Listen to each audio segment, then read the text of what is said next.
Hey everyone, कैसे हो आप लोग। Welcome to a brand new video of footy curious. Mister footy curious वापस आ गए हैं एक नए एपिसोड के साथ। और इस एपिसोड में हम बात करेंगे बहुत सारे मैचेस की जो अभी हुए हैं, कल तक हुए हैं। और हम बात करेंगे एक मेजर टॉकिंग पॉइंट की आज के इस एपिसोड में। आज बहुत सारे टॉकिंग पॉइंट्स नहीं है, सिर्फ एक मेजर टॉकिंग पॉइंट है। So let's start the video and first talk about the matches that happened recently. सबसे पहले बात करते हैं आर्सेनल की, जो कि है हमारी इस बार की टाइटल फेवरेट। आर्सेनल फिर से इस बार थोड़ी फॉर्म में आ गई। पिछले कुछ टाइम से उनके मैचेस और रिजल्ट्स अच्छे नहीं जा रहे थे और वो एक स्लंप में जाने लगे थे। लेकिन इस मैच में जो अभी उनके साथ हुआ against a very resurgent villa team, मैंने बोला था जैसे ही उनाई एमरी आएंगे वैसे ही विला को भी एक पुश मिलेगा, एक एक एक एक जज्बा होगा उनमें कुछ करने का, स्पेशली अगेंस्ट आर्सेनल और उनके करंट स्लम्प को देखते हुए उनको बीट करने का, जो उन्होंने किया। फर्स्ट हाफ में दे प्लेड रियली वेल और काफी अच्छा कंपटीशन दिया उन्होंने। 2 गोल 2-1 से लीड ले ली। मैच में अच्छे अटैक्स भी किए।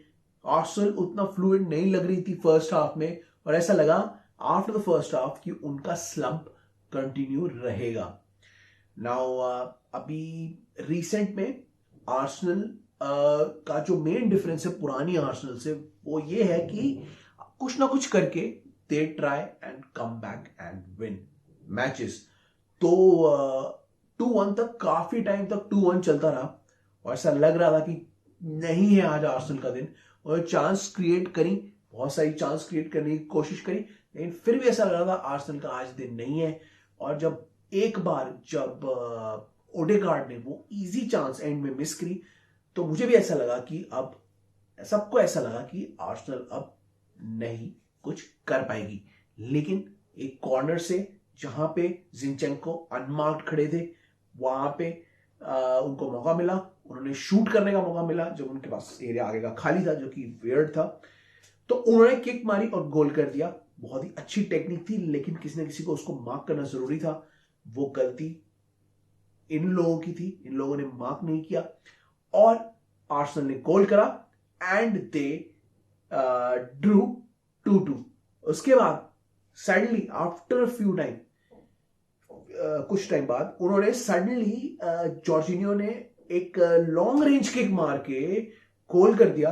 और वो लगा तो पहले वो पोल पे था, लेकिन एमी मार्टिनेज के हेड से लग के वो पीछे गोल हो गया।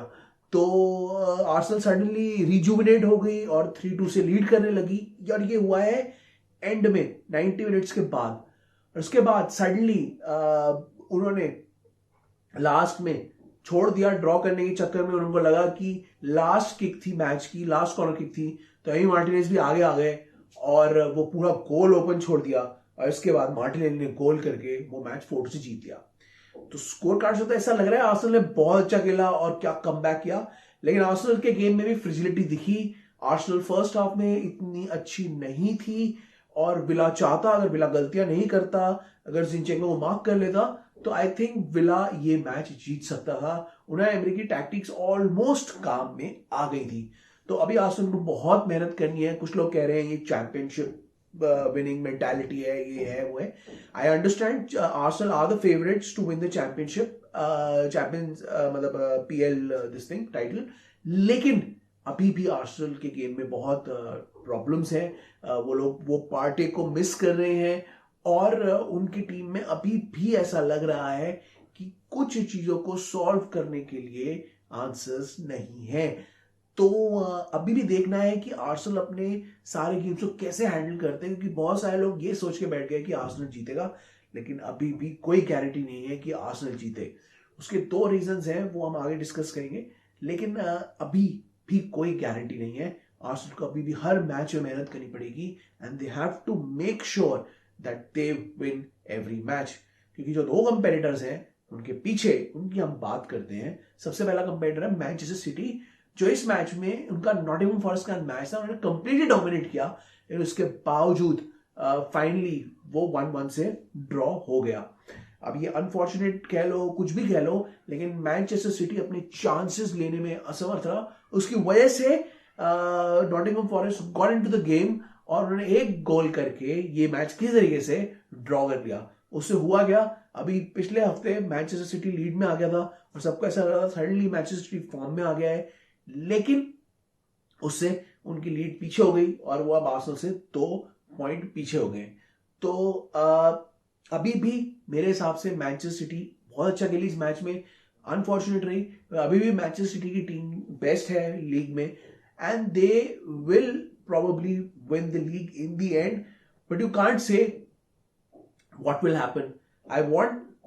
Unfortunately, I want Arsenal to win it this year, but Manchester City की जो टीम है, अगर आप टीम के हिसाब से देखोगे तो ऑन द बेंच उनके पास ज्यादा बेटर एबिलिटी है, ज्यादा बेटर डेप्थ है स्क्वाड में कि वो एक टाइटल रेस जीत सकते हैं।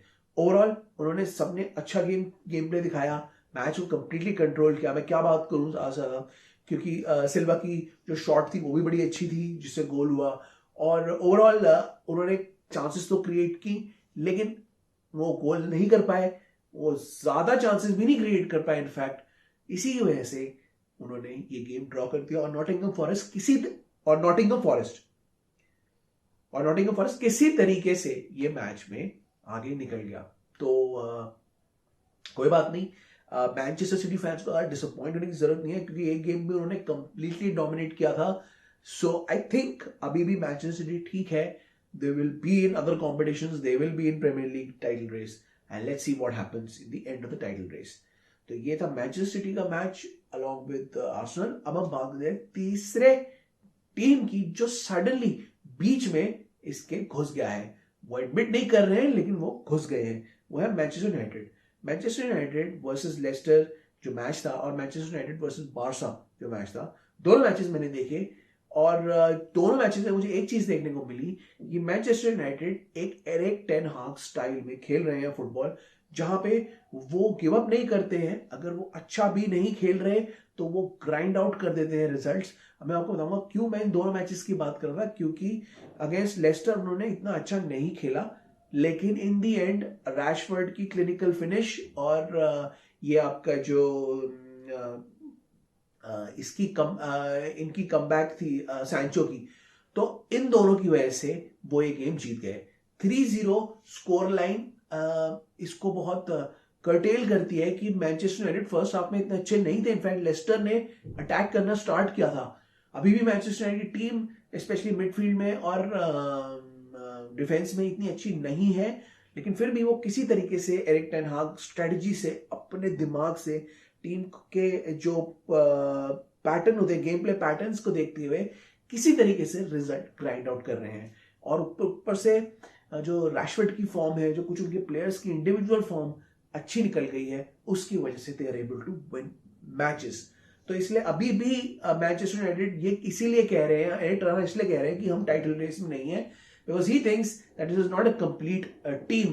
और even when they won the match जो लेस्टर वाला, उसके बाद भी एरिक टेन हाग ने आके बोला, क्रिटिकली बोला, क्लीनली बोला कि I was not happy with the team performance, team इससे बेटर कर सकती है, वो स्ट्रैटेजी के साथ नहीं खेल रहे थे, and if they want to succeed in the premier league and in other competitions they need to play with the strategy।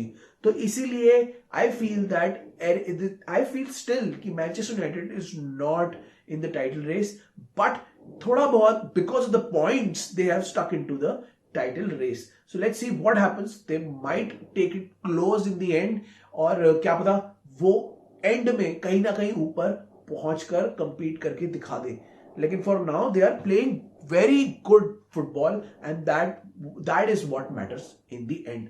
तो बहुत ही इंटरेस्टिंग टैक्टिकल बैटल था बिटवीन एरिक टेन हाग एंड जावी, जहां पे ऐसा लग रहा था कि वो एक दूसरे को मात देने की कोशिश कर रहे थे, एक दूसरे को काउंटर करने की कोशिश कर रहे थे, दूसरे साइड से अटैक करने की, लेफ्ट ओवरलोड कर रहे थे, राइट ओवरलोड कर रहे थे, अटैक करने की कोशिश कर रहे थे, 1-2 पासेस खेल रहे थे, लेकिन इन दी एंड टैक्टिकल बैटल इतना इंटरेस्टिंग था कि मैच 2-2 से ड्रॉ हो गया।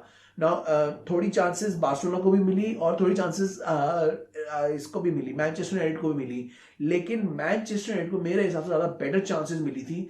अगर वो अपनी चांसेस पूरी लेते तो शायद इस लीग में ना, इस स्टेज में वो लीड ले लिया होता उन्होंने, और वो आगे जो सेकेंड राउंड है, सेकेंड लेग है ऑफ द गेम, वो उसमें ज्यादा कॉन्फिडेंटली जाते। लेकिन क्योंकि अब 2-2 ड्रॉ हो गया है, तो देखते हैं आगे क्या होता है और मैच कितना आगे तक दोनों मैनेजर खींच पाते हैं। तो दोनों ही बहुत ही इंटरेस्टिंग टैक्टिकल मैनेजर हैं, तो the play with their own tactical styles. इनकी टैक्टिकल स्टाइल्स भी हम डिस्कस करेंगे अपने स्ट्रैट पैक में, जहां पे हम बात करेंगे स्ट्रैटेजीज की जो अलग अलग मैनेजर्स यूज कर रहे हैं to get the best out of their players. But right now मेरे हिसाब से they both the teams played really well, and that was one of the most interesting matches in the recent times that I have seen in a long time, especially a Manchester United match. तो overall वो match काफी decent था। तो हमें दो रूप देखने को मिले मैनचेस्टर यूनाइटेड के, इसीलिए वहां पे हमें इनकंसिस्टेंसी दिखती है। इससे मैंने दोनों मैचेस की एक ही साथ बात कर ली, क्योंकि वहां जहां पे ऑलमोस्ट टैक्टिकल बैटल देखने को मिला एक साइड में, जहां पे एरिक टेन हाग काफी अच्छे निकले, दूसरी साइड में एक हमें लेबर्ड विन देखने को मिली, जो इन दी एंड लेबर्ड नहीं लग रही थी बिकॉज ऑफ रैशवुड्स फॉर्म, बट मेरे हिसाब से वो लेबर्ड थी, क्योंकि फर्स्ट हाफ में मैनचेस्टर यूनाइटेड उस गेम में, लेस्टर गेम में, इतना अच्छा नहीं खेला था। तो ओवरऑल ये दोनों साइड है मैनचेस्टर यूनाइटेड की, जहां टैक्टिकली इंटरेस्टिंग भी है, लेकिन अभी भी उनमें कुछ फ्लॉज हैं, लेकिन वो स्टिल विन निकाल रहे हैं, जो बहुत बड़ी बात है। तो overall it is good sign for Manchester United and Erik ten Hag, क्योंकि आगे चल के ये फिलॉसफी विद बेटर प्लेयर्स आगे अच्छी डेवलप हो सकती है, and Manchester United can become a definite title contender from the get go when the premier league season starts. तो देखते हैं आगे क्या होता है, एरिक टेन हाग कितना और अच्छा करते हैं, but from my side he has done an excellent job in this team और विद दिस टीम। तो अब एक्सीलेंट टेन हाग से हम बात करते हैं मीडियोकर पॉटर की।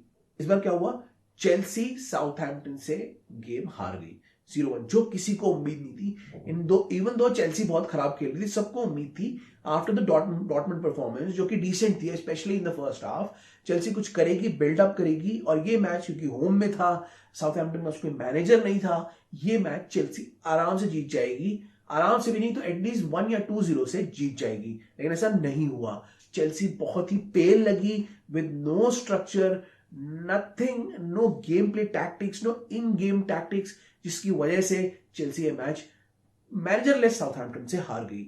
पॉटर फिर से क्लूलेस दिख रहे थे, पॉटर इंस्ट्रक्शन देने की कोशिश कर रहे थे, लेकिन कोई उनकी सुन नहीं रहा था, प्लेयर्स डीमोटिवेटेड लग रहे थे, और ऐसा लग रहा था कि प्लेयर्स के पास कोई पोजिशनल प्ले या टैक्टिक्स नहीं है टू काउंटर साउथहैम्पटन। साउथहैम्पटन में बहुत अग्रेसिव प्रेस किया specially in the first half, और उन्होंने चेल्सी को बहुत पीछे पुश कर दिया। तो बहुत ही एवरेज गेम था, बहुत ही एवरेज क्या पुअर गेम था specially in the first half, जहां पे मुझे ऐसा लगा कि चेल्सी बिल्कुल ही कोलैप्स कर गई, कैपेचुलेट कर गई, एंड ऑफ कोर्स उनकी एक गलती भी हो गई, जो उन्होंने जेम्स वॉर्ड प्रॉस को वहां पे उसके पास फ्री किक का ऑप्शन दे दिया। और ऑफ कोर्स आप जानते हो जेम्स वॉर्ड प्रॉस को अगर वहां पे फ्री किक मिलेगी तो he is one of the best free kick takers in the world, और उन्होंने फ्री किक ली, और उसके बाद लेने के बाद उन्होंने उसको परी कर दिया, and he one the match, और चेल्सी भी ये मैच जीत गई, ओ सॉरी साउथहैम्पटन भी ये मैच जीत गया। In match tactics, positional play, players को इंस्ट्रक्शंस कुछ भी नहीं समझ में आ रहे थे उस मैच में। वहां पे बहुत सारे फैंस आए हुए थे, उन्होंने देखा ये सब, बू होने लग गई, ग्रैम पॉटर को बू करके निकले फर्स्ट हाफ में। सेकेंड हाफ में थोड़ा सा बेटर था, लेकिन it was not enough. Raheem Sterling आए, उन्होंने थोड़ा सा कुछ करने की कोशिश करी, उनको कुछ चांसेस भी मिली, उनको भी मिली, तो फिर भी वो गोल नहीं कर पाए, और इन दी एंड साउथहैम्पटन से चेल्सी मैच हार गई। यहां पे अब क्या होने लग गया है कि fans, specially the match going fans, have started booing Graham Potter when they left. The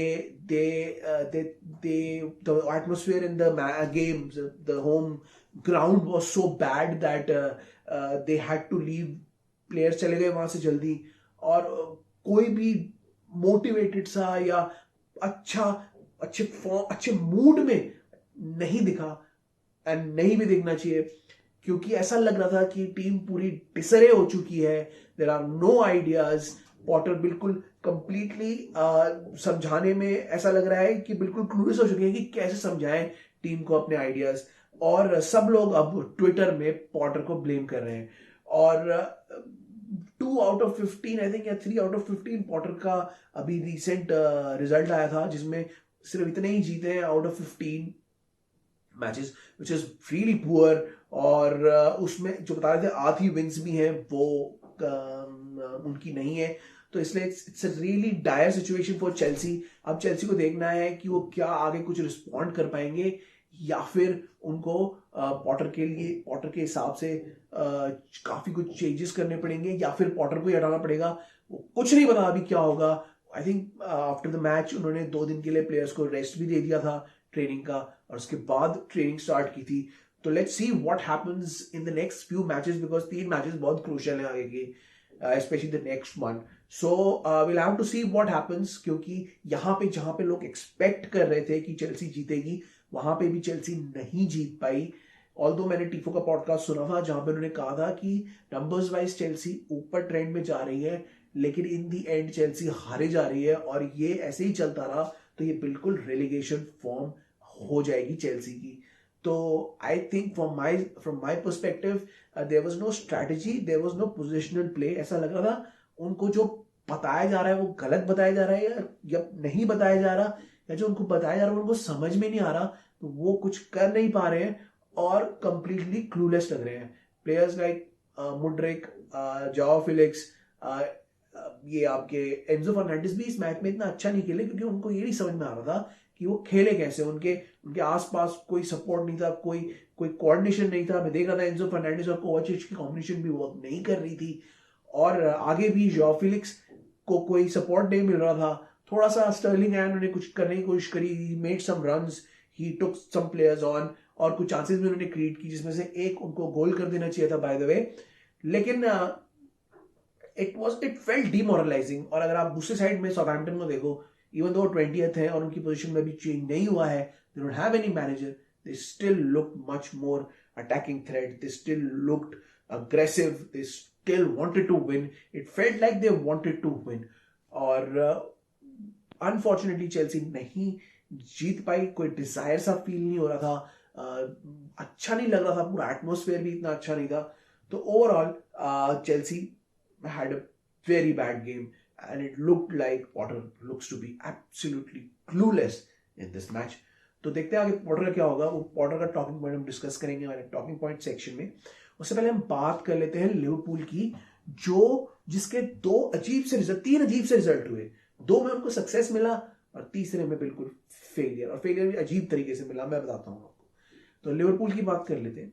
तो लिवरपूल ने 2 लीग गेम्स अपने जीत लिए, थोड़ा सा रिसर्जेंस में लगे ना। ऑल्दो जो सेकंड गेम था ना लिवरपूल का, जो वो जीते अगेंस्ट न्यूकासल, उसमें न्यूकासल ने खराब नहीं खेला, न्यूकासल ने स्टार्टिंग में डोमिनेट किया। अनफॉर्चुनेटली वो चांसेस नहीं ले पाए, और लिवरपूल ने काउंटर करके, फास्ट काउंटर्स करके, जैसे जो वो शुरू में कर रहे थे क्लॉप की रेन के, उन्होंने वो काउंटर करके गोल कर दिए। सेकंड गोल तो उनको पेनल्टी से मिला, सब जानते हो आप। लेकिन ऐसा लग रहा था कि लिवरपूल बहुत अच्छा तो नहीं खेली, लेकिन किसी तरीके से ये मैच जीत के उन्होंने कुछ मोमेंटम जनरेट कर लिया है before their champions league match against Real Madrid. लेकिन जो उन्होंने मोमेंटम उस मैच में क्रिएट किया था, वो लिवरपूल का कंप्लीटली टूट गया in Champions League, where they lost 5-2। ठीक है, पहले हाफ में फिर से लिवरपूल ने अच्छा खेला, अटैक करा, और डार्विन न्यूनेस का वो गोल और थीबो कॉर्डोबा की गलती की वजह से लिवरपूल 2-0 से आगे चली गई। ऐसा लग रहा था लिवरपूल की रिसर्जेंस अब होने लगी है। मैच एनफील्ड में था, पूरे जोश में था क्राउड, और ऐसा लग रहा था लिवरपूल फॉर्म में आ गई, क्योंकि लिवरपूल फर्स्ट हाफ में अच्छे अटैक कर रही थी, they kept on attacking and Real Madrid had to defend a lot.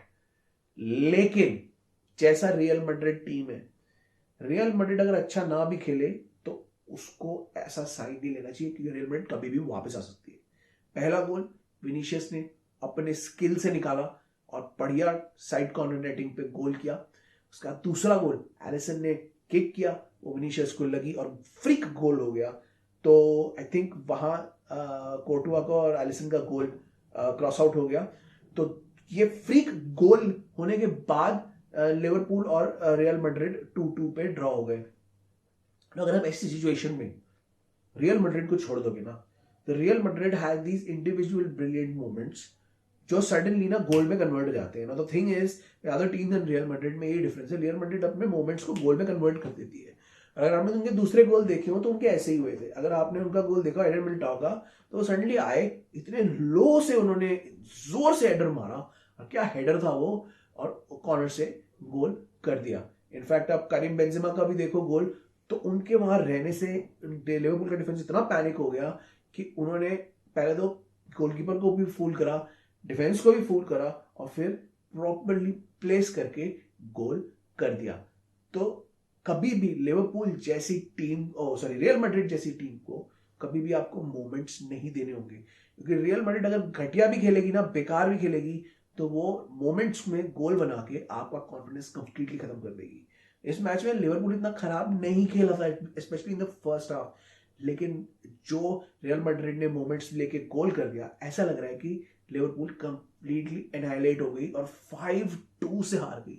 Can not believe, Enfield में इतना पुअर रिजल्ट मैंने बहुत टाइम से नहीं देखा है.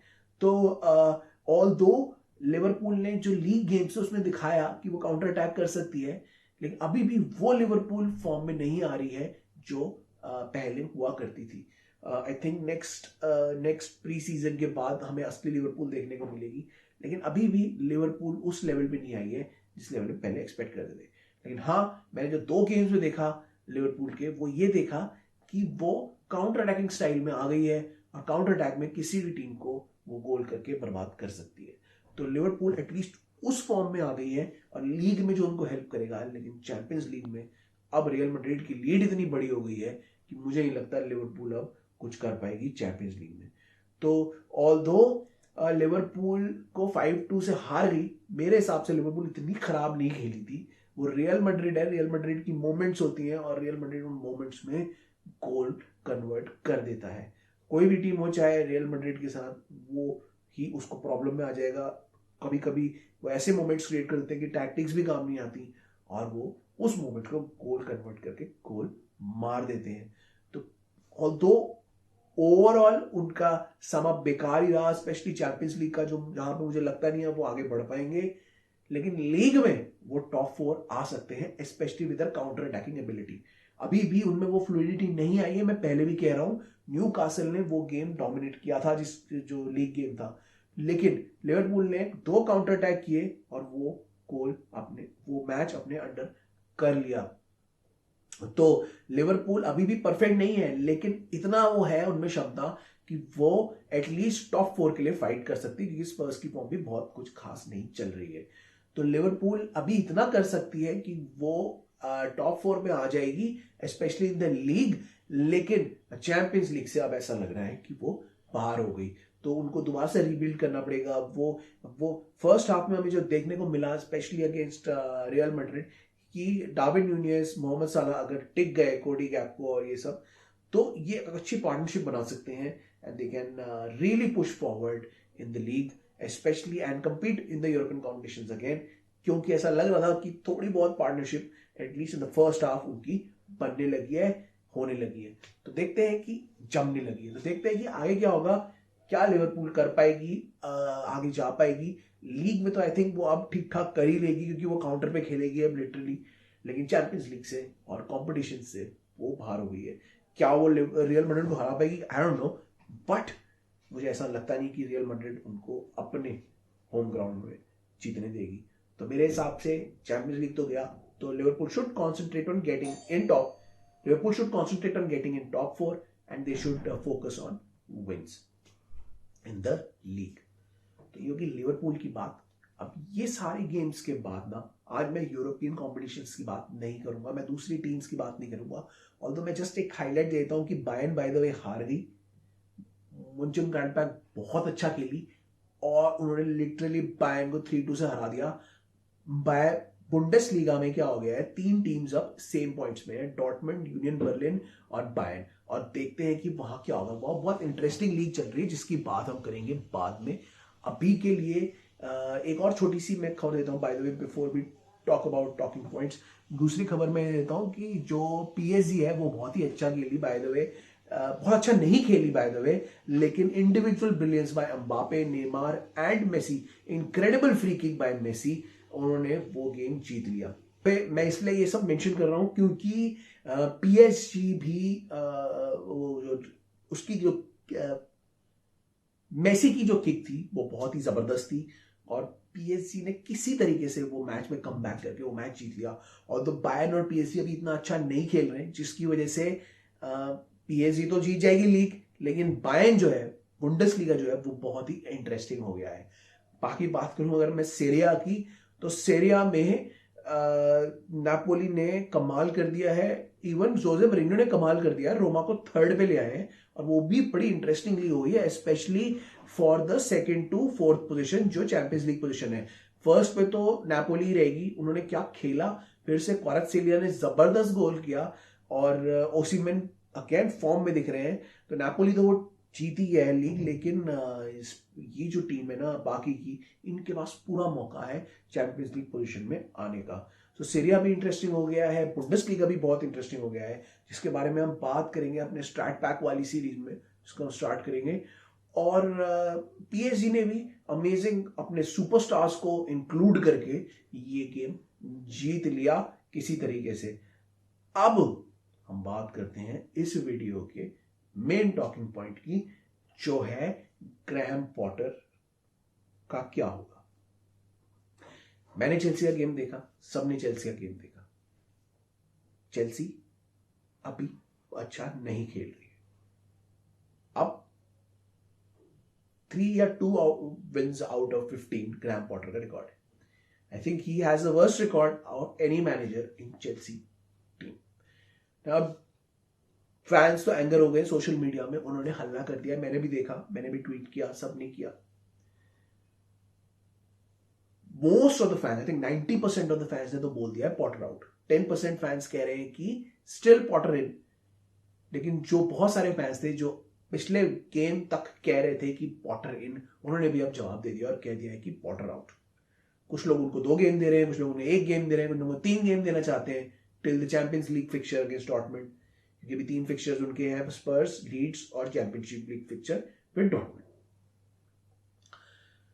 तो आई डोंट नो कि उनके साथ क्या होगा, उन्हें कितना टाइम मिलेगा, कितना वो मिलेगा, इंपोर्टेंस मिलेगा। बट मैं अगर अपना ऑनेस्ट ओपिनियन दूं, अभी सब चीजों को अलग कर देते हैं, अभी प्लेयर्स को अलग कर देते हैं जो उन्होंने बाय किए जनवरी में, ठीक है। एक टीम को लेते हैं जो उनके पास पहले थी जब वो आए थे, और उनका टाइम देखते हैं। एक टीम को अगर आपको लॉन्ग टर्म प्रोसेस में ले जाना है, तो आपको मेरे हिसाब से 2 चीजें करनी होगी। पहला, आपको अपनी स्टैम्प ऑफ अथॉरिटी बनानी होगी और अपना स्टाइल ऑफ प्ले बनाना होगा। सेकंड, आपको कुछ हार्ड डिसीजंस लेने पड़ेंगे। मेरे हिसाब से पॉटर ने, अगर वो किया है, नहीं किया है, बिहाइंड द सीन्स तो मैं भी नहीं जानता क्या हो रहा है, लेकिन जो ऑन फील्ड जो हम देख सकते हैं, ऑब्जर्व कर सकते हैं, पिछले कुछ टाइम से भी मैं भी ऑब्जर्व कर रहा हूं और लोगों की तरह, मैंने जो ऑब्जर्व किया वो ये ऑब्जर्व किया है कि उन्होंने अपना स्टाइल ऑफ प्ले बनाया नहीं। उन्होंने स्टार्टिंग में जो बनाने की कोशिश करी थी उसे अबैंडन कर दिया।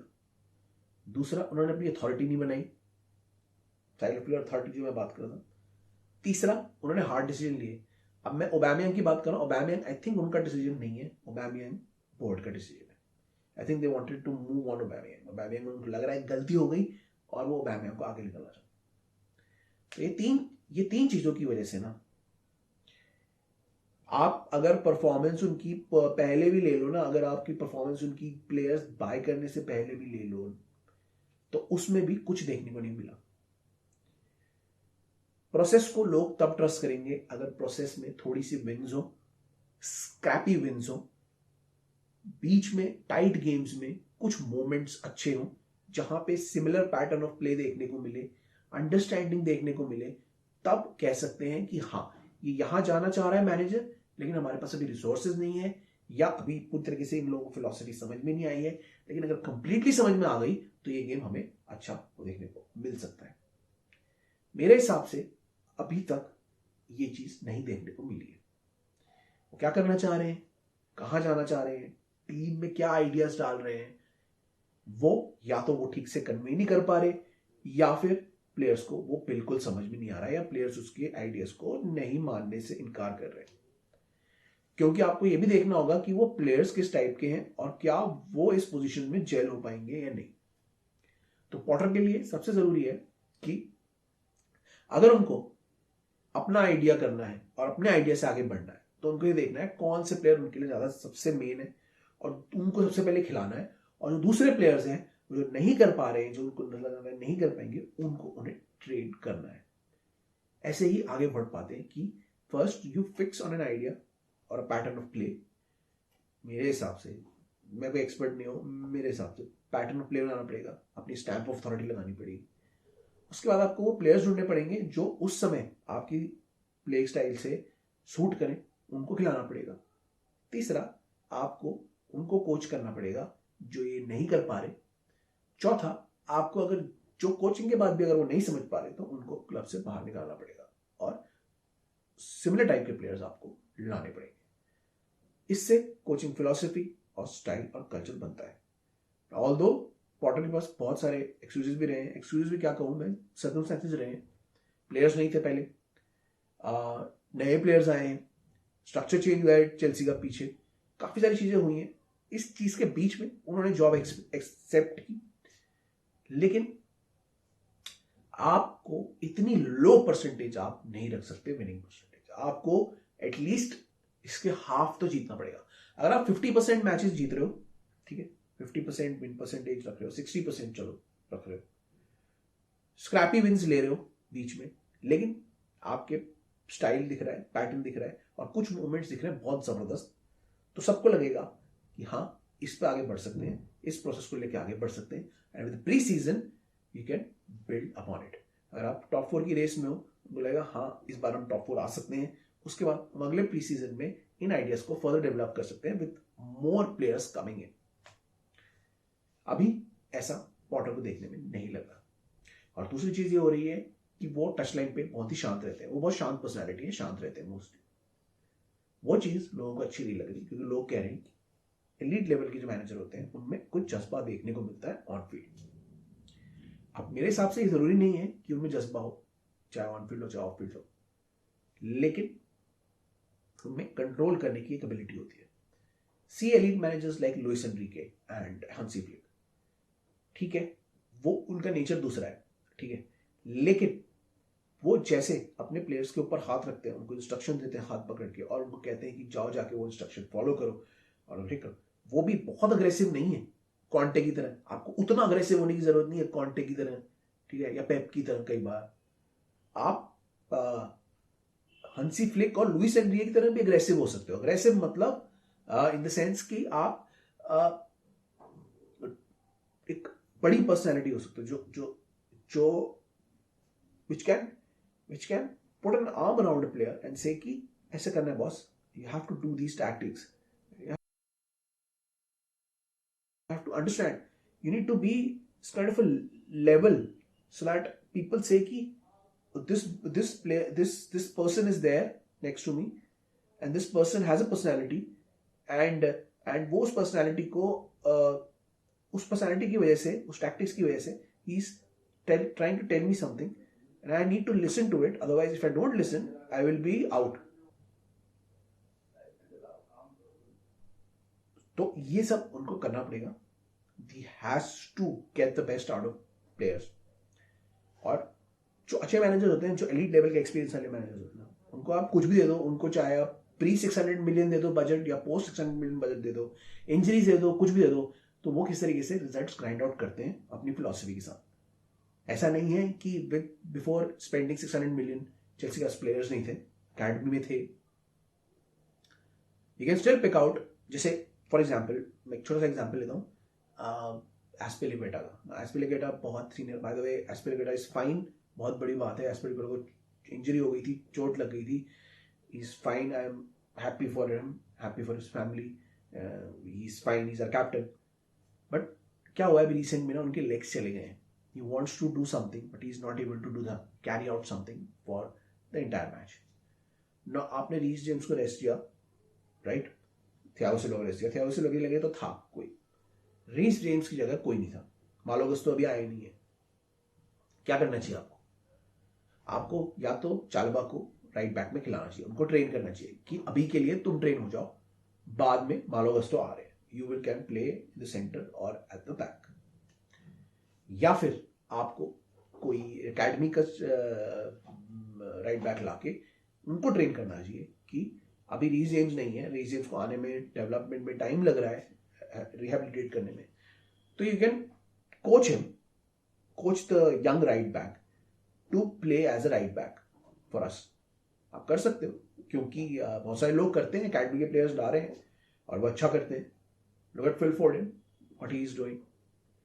तो एस्पिलिकुएटा से एटलीस्ट लेग्स तो होंगे उसके पास, एस्पिलिकुएटा के लेग्स खत्म हो जाते हैं, if he wants, he is an intelligent world class player still, but उनके लेग्स चले गए हैं विद एज, तो होता है वो। एंड लेट्स सी, तो ऐसे टाइम पे ना इस टाइप के डिसीजन लेने जरूरी होते हैं, और मुझे ऐसा लगता है पॉटर को देख के कि उनमें ये डिसीजन अभी नहीं है, या वो ये जॉब से घबरा गए हैं, या वो डर गए हैं, या वो आके उनको प्रेशर हैंडल करना समझ में नहीं आ रहा। वो कहते हैं कि हम सब कर रहा हूं मैं, conference, press conference, bye the way press conferences की वजह से भी लोग काफी भड़के हैं। डिमीनर तो अलग हो गया फील्ड में, प्रेस कॉन्फ्रेंसेस में भी जो जो बोला है, अजीत दैट्स लाइफ, वो कोर्ट को पकड़ लिया उनके, वो पेनल्टी के बाद गुस्सा नहीं दिखे, वो उसको पकड़ लिया, और कोई मैनेजर होता तो वो वाट लगा देता सबकी, वो नहीं किया उन्होंने, उसके वजह से भी गुस्सा रहे। इस मैच में भी उन्होंने कहा कि दे प्रिपेयर्ड वेल, हमारे साथ तो वी फाउंड इट टफ, हमारे पास ये था वो था, इंजरीज थी का।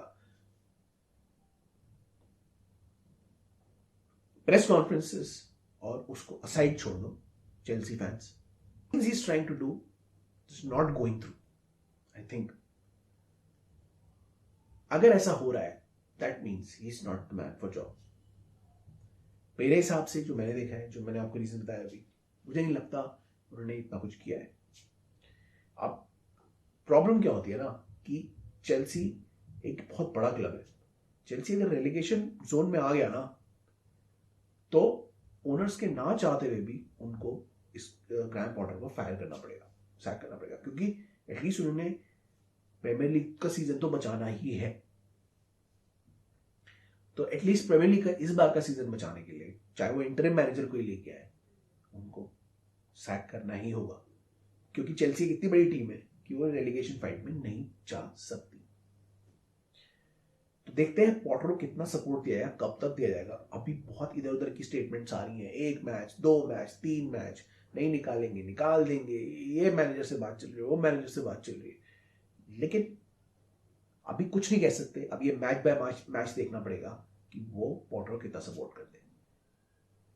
अगर पॉटर ने किस तरीके से, होप ये कर रहे होंगे, सब होप ये कर रहे हैं कि पॉटर अगर किस तरीके से समझ लें और चेल्सी का सीजन बचा लें, 5th या 6th रैंक पे ही ले आए चेल्सी को, तो नेक्स्ट सीजन में, प्री सीजन के बाद उन्हें जज कर सकते हैं कि वो क्या करते हैं इन प्लेयर्स का।